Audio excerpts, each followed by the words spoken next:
Hi friends, welcome back to my channel. അപ്പോൾ ഇന്ന് ഞാൻ ഇവിടെ ഉണ്ടാക്കുന്നത് ചോറ് ഉപയോഗിച്ചിട്ട് വളരെ എളുപ്പത്തിൽ വളരെ ഈസി ആയിട്ട് ഉണ്ടാക്കിയെടുക്കാൻ പറ്റുന്ന ഒരു മസാല ദോശൻ്റെ റെസിപ്പിയാണ്. അപ്പം വീഡിയോയിലേക്ക് പോകുന്നതിന് മുൻപ് എൻ്റെ ചാനൽ ആദ്യമായിട്ട് കാണുന്ന ഏതെങ്കിലും കൂട്ടുകാരുണ്ടെങ്കിൽ സബ്സ്ക്രൈബ് ചെയ്യാൻ മറക്കരുത്. അതിൻ്റെ തൊട്ടടുത്തുള്ള ബെല്ലൈക്കണും കൂടി അമർത്തിയാൽ ഞാൻ ഇടുന്ന എല്ലാ വീഡിയോസും നോട്ടിഫിക്കേഷനായി ലഭിക്കുന്നതാണ്. അപ്പോൾ നമുക്കിത് എങ്ങനെ ഉണ്ടാക്കണം നോക്കിയാലോ. വേണ്ടിയിട്ട് ഒരു ബൗൾ എടുത്തിട്ടുണ്ട്. ഇനി അതിലേക്ക് ഒരു കപ്പ് ചോറ് ഇതിലേക്ക് ഇട്ട് കൊടുക്കുന്നുണ്ട് കേട്ടോ. ഞാൻ ചോറെടുത്ത അതേ കപ്പ് തന്നെ ഒരു കപ്പ് അരിപ്പൊടി കൂടി നിർത്തിട്ടുണ്ട്.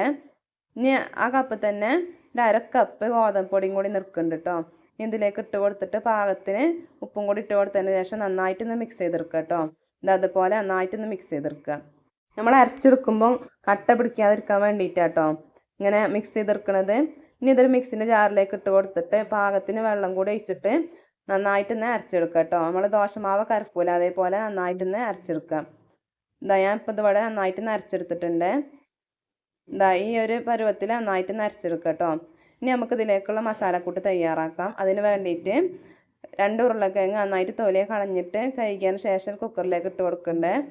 ഇനി ഒരു 1/4 ടീസ്പൂൺ മഞ്ഞൾപ്പൊടിയും പാകത്തിന് ഉപ്പും കൂടി ഇട്ട് കൊടുത്തിട്ട് കുറച്ച് വെള്ളം കൂടി ഒഴിച്ചിട്ട് ഒന്ന് വേവിച്ചെടുക്കുക കേട്ടോ. ഒരു പാൻ അടുപ്പത്ത് വെച്ച് അത് നന്നായി ചൂടായതിന് ശേഷം അതിലേക്ക് ഒരു 3 ടേബിൾ സ്പൂൺ വെളിച്ചെണ്ണ ഒഴിച്ച് കൊടുക്കണ്ടേ.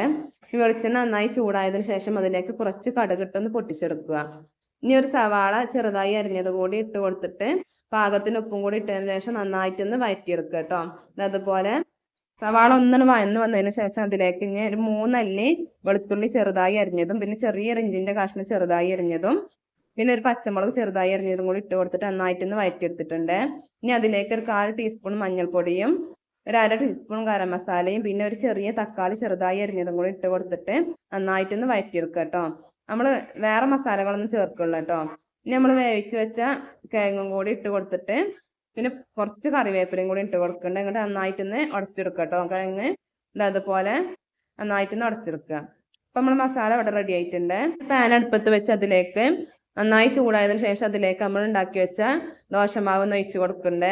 എന്നിട്ട് ഇതുപോലെ നന്നായിട്ടൊന്ന് പരത്തിയെടുക്കുക കേട്ടോ. അതുപോലെ വലിയതാക്കിയിട്ട് നന്നായിട്ടൊന്ന് പരത്തിയെടുക്കുക കേട്ടോ. നമ്മൾ മസാല ദോശ എല്ലാം ഉണ്ടാക്കണേ. അപ്പം അതിനനുസരിച്ചുള്ള വലുപ്പത്തിലൊന്ന് വലിയതാക്കിയിട്ടൊന്ന് ഇതാക്കിയെടുക്കുക കേട്ടോ. കൊണ്ട് 2 മിനിറ്റ് നേരം ഒന്ന് അടച്ചു വെച്ച് വേവിക്കുക കേട്ടോ. 2 മിനിറ്റ് കഴിഞ്ഞതിന് ശേഷം ഇതിലേക്ക് കുറച്ച് നെയ്യും കൂടി തൂവി കൊടുക്കണ്ടേ. ഒന്ന് നന്നായിട്ടൊന്ന് മുരിഞ്ഞ് കിട്ടാൻ വേണ്ടിയിട്ടോ നെയ്യ് തൂവി. ഇതിലേക്ക് നമ്മൾ ഉണ്ടാക്കി വെച്ച മസാല കൂട്ട് കൂടി ഒന്ന് വെച്ച് കൊടുത്തതിന് ശേഷം ഇതുപോലെ ഒന്ന് മടക്കിയെടുക്കുക കേട്ടോ. നിങ്ങൾക്ക് ഏത് ഷേപ്പിലോ വേണ്ടിച്ച് അങ്ങനെ ആ ഷേപ്പിൽ മടക്കിയെടുക്കുക കേട്ടോ. അപ്പം നമ്മളെ അടിപൊളിയായിട്ടുള്ള നല്ല മുരിഞ്ഞിട്ടുള്ള മസാല ദോശ ഇവിടെ റെഡി ആയിട്ടുണ്ട്. കരിയൊന്നും ചെയ്തിട്ടില്ല കേട്ടോ. അപ്പം നമുക്ക് ഉഴുന്നില്ലാതെ തന്നെ ഒരു കപ്പ് ചോറുണ്ടെങ്കിൽ തന്നെ ഇതുപോലെ നല്ല മുരിഞ്ഞ അടിപൊളിയായിട്ടുള്ള ദോശ ഉണ്ടാക്കിയെടുക്കാൻ പറ്റും കേട്ടോ. അപ്പോൾ എല്ലാവരും ഒന്ന് ട്രൈ ചെയ്ത് നോക്കുക. എന്നിട്ട് നിങ്ങളെ കമൻറ്റുകളൊക്കെ ഒന്ന് അറിയിക്കുക കേട്ടോ. ഇനി ബാക്കി വന്ന ചോറൊക്കെ ഉണ്ടെങ്കിൽ ആരും കളയേണ്ടത് അതുപോലെ ഒന്ന് ഉണ്ടാക്കി നോക്കുക. എന്നിട്ട് നിങ്ങളെ കമൻറ്റുകളൊക്കെ ഒന്ന് അറിയിക്കുക. വീഡിയോ ഇഷ്ടമായി ലൈക്ക് ചെയ്യുക, ഷെയർ ചെയ്യുക.